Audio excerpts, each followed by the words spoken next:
Hey guys, Kevin Kreider. More than just muscle. How does skipping breakfast and intermittent fasting give you more energy in the morning? And I know this sounds crazy because you're probably hearing a lot. Eat breakfast, eat the biggest meal. You might have heard of this. Eat the biggest meal in the morning, first thing in the morning with breakfast, right? That's what they all say because they're saying that you have more time for your body to use the energy, the carbohydrates especially, first thing in the morning, and you get more energy throughout the day. That's absolutely false.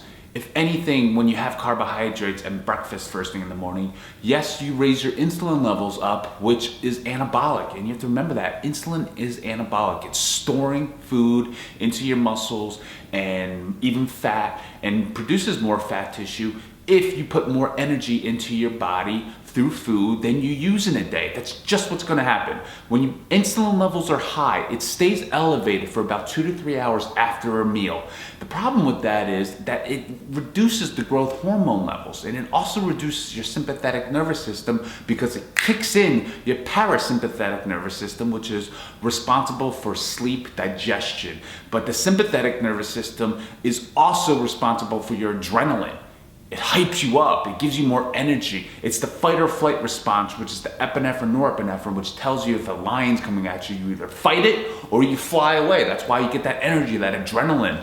If you have carbohydrates and breakfast first thing in the morning, you actually reduce that dramatically, and you won't get that growth hormone release, and you won't get that sympathetic nervous system release. Boom! And then the worst part is, you think it's because you didn't have your coffee. Well, the coffee with food will actually blunt the effect of caffeine, which is to stimulate your sympathetic nervous system even more, giving you more energy, and instead it gets mixed up with the food and the caffeine, and then you're like, well, man, I'm still de-energized. Let me put sugar and cream into that. And then you're like, oh yes, now the coffee's doing something. You're just getting a spike from the sugar. It's not really the coffee doing anything. When you have coffee on an empty stomach, it'll make everything it'll just enhance everything from the coffee. So you're actually doing yourself a disservice by having coffee with food.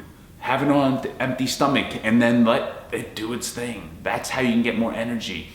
I still remember I eat a huge big breakfast first thing in the morning all the time. First of all, it'll take like 20 or 30 minutes to prepare it. Then I feel sluggish. I'm like, oh, why do I feel like crap? Well, why do you think pre-workout drinks recommend you having their pre-workout supplement on an empty stomach or 2 to 3 hours after a meal? It's because all the food is left out of your system, and then your sympathetic nervous system is kicking in because your parasympathetic nervous system is getting reduced now because there's no more food in your digestive system, and then boom, that pre-workout feels like you're on top of the world. But if you notice, if you have a pre-workout supplement with food, then it doesn't have quite as much of an effect, but it still has somewhat of an effect. I don't take a pre-workout supplement anymore. I don't need to because I have intermittent fasting as my pre-workout basically with black coffee, and I get lots of just so much more focus and energy. Also too, stick with it for more than a week. Some people stick with it for only 3 weeks. You're not gonna get that effect after 3 weeks of doing this, okay? You need to stay consistent with it for 3 to 6 weeks, and then if it really isn't working for you, then maybe it's not for you. But I can guarantee you, if you put in 3 to 6 weeks worth of work of this every day, it's daily, you will get explosive results, and that is something that I want to share with you, and I hope you can get from this video. So please subscribe to my YouTube channel. The free intermittent fasting handbook is in the description right below.